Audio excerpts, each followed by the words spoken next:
Ma mère a ramené 3 enfants chez moi, et maintenant je passe ma vie à m'en occuper. Préparer le petit déjeuner, les aider à s'habiller, prendre le bus pour les emmener à l'école et les ramener, le dîner, les devoirs, la lessive, et on recommence. Je sors presque jamais de la maison sans avoir un gamin collé à moi. Alors vous pouvez m'aider, vous croyez?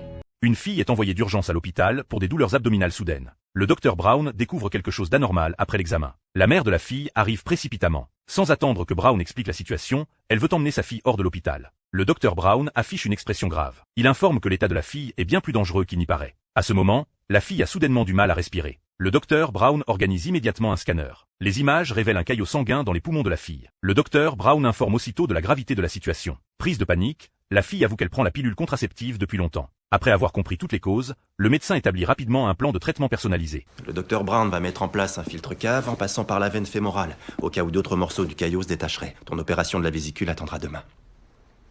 Vous faites quoi, là? C'est par là que je dois insérer le cathéter. Comment tu t'es fait ces cicatrices?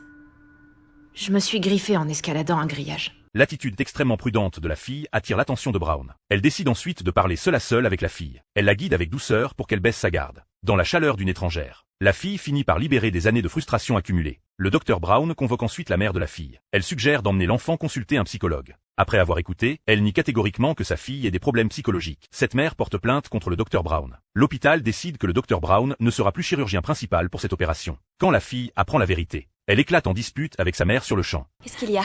Je veux que ce soit vous qui m'opériez.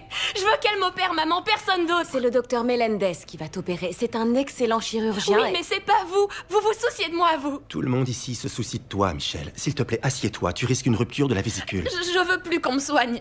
Pour calmer la fille en pleine détresse émotionnelle, le docteur Brown promet de surveiller tout le déroulement de son opération. Grâce aux paroles apaisantes du docteur Brown, l'état émotionnel de la fille se calme progressivement. L'intervention s'est très bien passée. Michel sera bientôt sur pied. Ah, Michel a décidé de devenir médecin.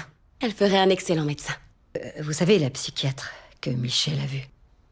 Je pourrais avoir sa carte?